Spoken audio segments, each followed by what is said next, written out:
Welcome to History Unmasked. In January 1808, the influx of new African slaves to the USA and the Caribbean ceased permanently. Concurrently, rapid expansion in cotton, sugarcane, and rice production surged. The invention of the cotton gin facilitated profitable cultivation, increasing the demand for human labor. To counter diminishing slave numbers, masters resorted to inhumane breeding practices, exploiting both male and female slaves. And the name Seca stands rooted in this cruel practice. What's the deal with this name? To know, stick to the end of this video. But before that, remember to like, subscribe, and press the bell icon for all future updates. Let's get started. Choosing criteria for breeders. Slaveholders pursued superior labor by engaging in a perverse form of natural selection, selectively breeding individuals based on physical prowess. Though the selection process varied, owners generally assessed specific physical traits and abilities, favoring enslaved men who were strong, physically fit, and healthy for breeding. Believing these qualities would be inherited, owners aimed to produce offspring capable of enduring strenuous labor and becoming profitable assets. Height, muscular build, and endurance were highly valued attributes, perceived as enhancing an individual's ability to work in the fields and withstand harsh plantation conditions. Enslaved men exhibiting these traits became preferred breeding partners. Additionally, some owners prioritized specific features, such as fair skin tones or distinct facial characteristics, anticipating increased market value. This preference mirrored the deeply entrenched racist beliefs of the time, marking a dark era when the legend of Seca would unfold, illustrating the brutal legacy of inhumane breeding practices and the commodification of enslaved individuals for profit. The story of Seca. Roque José Florencio, known as Seca, endured a life of oppression and dehumanization as an enslaved African in Brazil. His tragic existence centered on being a breeder, bought specifically to produce offspring for his owner's benefit.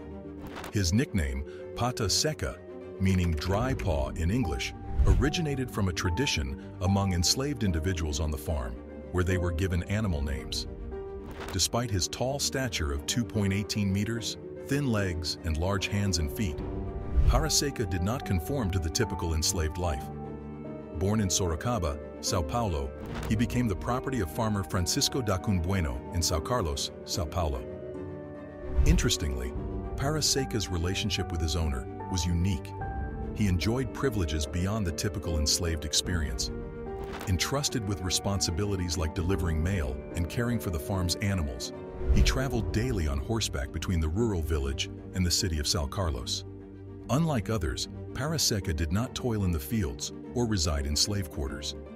Standing at an impressive 7 feet 2 inches, 2.18 meters, his towering height marked him as the perfect candidate for the role of a breeder, illustrating the complexities of his life within the confines of enslavement. During the era of slavery in Brazil, prevailing superstitions held that tall men with slender legs were more likely to father male children, crucial for field labor and tending to livestock. Exploiting this myth, Seca was designated as a slave breeder by his owner, tasked with impregnating female slaves on the farm. Descendants now estimate that around 30% of the current population in the district of Santa Eudoxia, São Carlos, can trace their ancestry back to Seca. Seca's role was to cultivate a robust labor force with favorable genetic traits, enhancing his owner's productivity without incurring extra financial expenses. Controlled by his owner's desires, Seca underwent meticulous health checks, was well-fed, and, akin to livestock, was put to work. As a breeder, the exact number or frequency of his encounters with women remains unknown, but it is estimated that Seca fathered over 200 children, all inheriting their father's enslaved status. Consequently, they too faced lives of servitude, with some being sold for profit and others compelled to toil on their owners' plantations, illustrating the harsh realities of familial separation and exploitation embedded in the institution of slavery. The children of Seca, the offspring of Seca, endured severe mistreatment, subjected to harsh conditions and unimaginable cruelty. From a tender age, they were compelled into backbreaking labor on plantations or in households where they were owned, devoid of a normal childhood and stripped of innocence. This stark reality stood in stark contrast to Seca's own experience. where he received all he needed as long as he continued producing offspring. The struggles faced by his descendants contribute to the obscurity surrounding most of them. During that era, Seca struggled to discern his own children from those of other breeders. As they reached adulthood, these children, much like their parents, were forced into labor, perpetuating a cycle of exploitation and hardship for generations within the institution of slavery. The children's fate. The children were seen as property. They were considered commodities to be bought, sold, and traded. Families were often torn apart as children were separated from their mothers and siblings with no regard for their emotional well-being. Once grown up, the enslaved children were forced to work performing laborious tasks that were physically demanding and often dangerous. They were assigned to various roles depending on their age and physical abilities. Some worked in the fields alongside adults toiling under the scorching sun for long hours picking cotton planting crops or tending to livestock. Others were assigned to domestic work, where they served in households as house slaves. They were responsible for chores such as cleaning, cooking, and taking care of the children of the slave owners. These children endured both physical and emotional abuse at the hands of their masters and mistresses. Torture to the slave children. Slave children endured dehumanizing practices, systematically denied education under the belief that an educated slave posed a threat to the institution of slavery. Purposefully kept ignorant, they were denied the opportunity to develop intellectual abilities. These children faced brutalities, including harsh physical punishments like whipping or beating for minor infractions.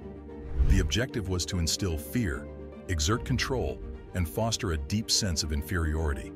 Such cruel treatment aimed to perpetuate the dehumanization of enslaved individuals, reinforcing power dynamics that deemed them less than human, solidifying the oppressive structure of slavery. Seca's fate. Due to his remarkable success in siring a significant number of offspring for his owner, Seca received relatively favorable treatment. His achievements led to special privileges and even the acquisition of a plot of land from his master. With the abolition of slavery in Brazil in 1888, Seca gained his freedom and found love and companionship in Palmyra, whom he married.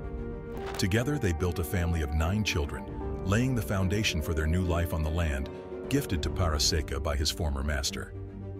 Dedicating himself to farming, Seca owned and operated Sitio Pata Seca, his personal farm. Here, he tirelessly produced and sold rapadura, a solid form of unrefined cane sugar. Despite modest earnings, Seca utilized his resources to provide for his family, nurturing their well-being and fostering dreams of a brighter future. While now a free man, Seca faced the challenge of connecting with the hundreds of children he fathered during his enslaved years. Hindered by a lack of formal education and the harsh realities of the slave era, he navigated the complexities of his past while forging ahead into a new, hopeful chapter of his life. Seca did not have access to any documentation that could help him trace any of his offspring. In those days, records of children born into slavery, indicating their fathers and mothers, were rarely kept, further complicating his search.